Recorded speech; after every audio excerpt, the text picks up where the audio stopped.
Hey guys, welcome back to my channel. For those who are not subscribed, go ahead and click that subscribe button real quick so that we can get started, okay?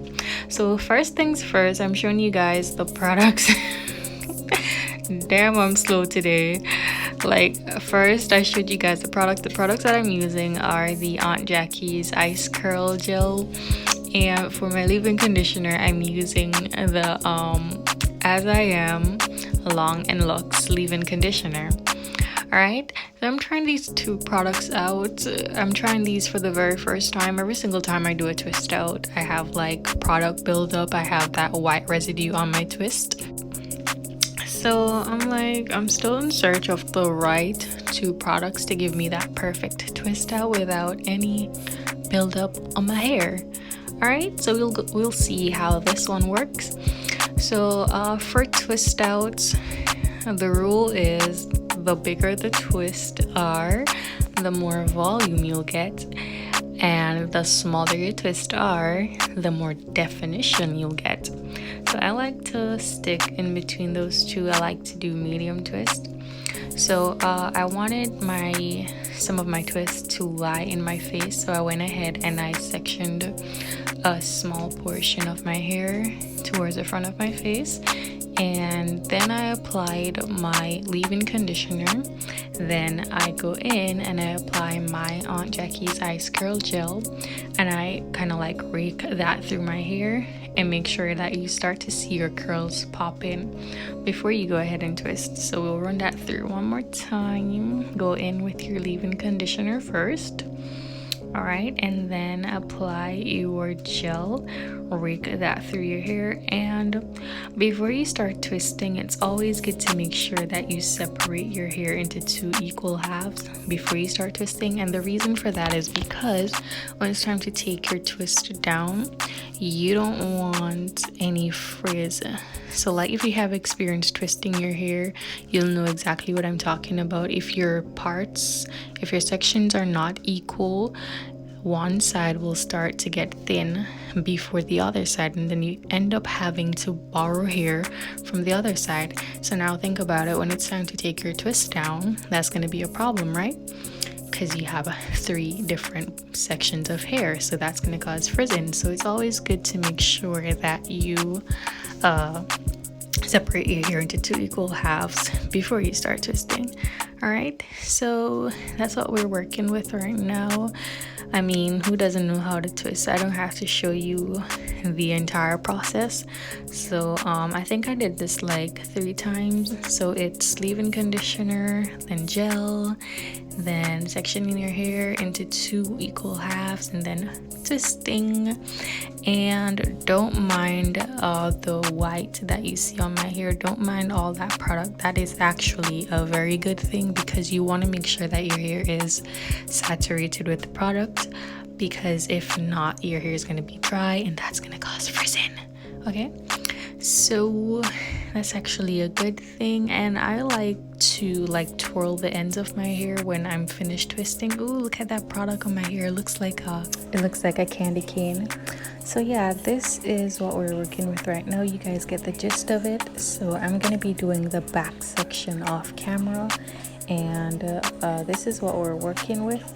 Listen, I don't know what happened to my lighting, but it is what it is. It is what it is. So yeah, I'm just gonna let this dry overnight and I'll be back. 3 days later. So this is what my twists are looking like when they are dried 3 days later, like you heard. And now there are like 2 phases, two steps actually to taking your twist down. The first step is to obviously separate them into 2, and if you want more volume, you can separate them further. Now if this happens, if your hair starts to tangle up, you can just simply pull on the end of the twist and that will do the trick.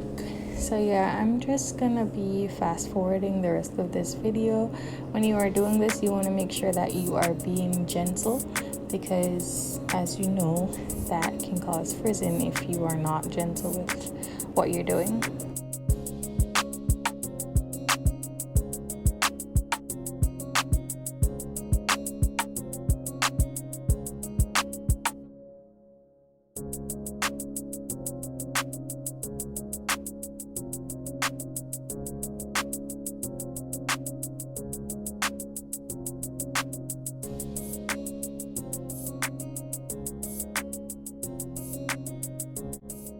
So yeah, this is what they are looking like, and because I want more volume, I'm gonna go ahead and separate them even further.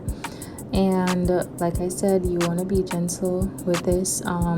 What you want to do, the trick is to like gently pull on the twist, and where the hair starts to separate naturally on its own, that's where you want to pull the hair apart, and this is what we're working with.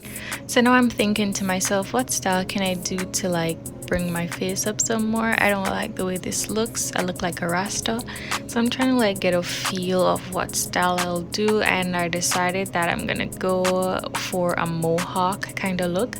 So I'm gonna let the front stay as it is. I'm gonna let those twists fall in my forehead just the same, and I'm gonna brush the two sides in and pin those up with some bobby pins and leave the back out. So first thing that I did was to like get a spray bottle and spray that side with some water just to like hydrate the hair before I add edge control. And the edge control that I'm using, I think that you guys can fill in the blanks by now. I'm using Ebin edge control. For those who are new, Ebin is my go-to edge control. So yeah, I am brushing those sides in, and then I'm gonna use some bobby pins. Well, actually I bought these fancy bobby pins that are trending right now, and let me tell you, these things are, I don't even know how to describe them. The thing kept tugging on my hair. It was just not working out. Those rhinestones or studs, diamonds, whatever it is that makes it so pretty, the letters kept pulling my hair, and so I decided to open it wider. But then doing that caused it not to be able to hold my hair in place. So I'm just like, what is this? So I'm like, I got it to do a little thing on that side. I'm just like, let me just finish what I started. So I'm going in on the next side. I'm doing the exact same thing. I am hydrating first and then adding the edge control and then brushing it in. Y'all see how that Ebin makes my hair so laid? Like, look at that, like, just look at it. So yeah, so I'm going to try something different. I went in with a smaller bobby pin. This one doesn't have the letters on it, so I thought to myself, maybe this will hold the hair better, and then I'll put the big one with the letters in afterwards. But darling, it's the same thing. It's the same thing. It didn't hold my hair, and this side was even worse. Like, at first I put the queen bobby pin in upside down. I'm like, what the hell am I doing? And I took it out, and then I tried putting it back in, and this is what I'm talking about. It's tugging on my hair, and then it ended up breaking. So I'm just like, whatever. So I went off camera and I did a little something. You know, I ended up having to use a different bobby pin on that side, as you can see, but it's working, it's doing its thing or whatever. So, but yeah, right here I am adding an additional bobby pin because I wanted like the hair to frame higher up. So that's what I'm doing right here, and then afterwards I'm just gonna fluff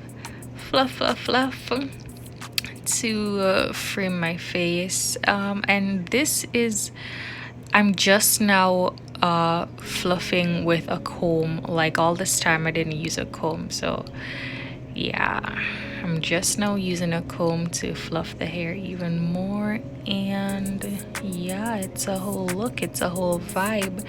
And I don't know if you guys can see in the video, but I did get like residue. I did get product buildup from using these two products. So guess who is still in search of those two products to use to get that perfect twist out?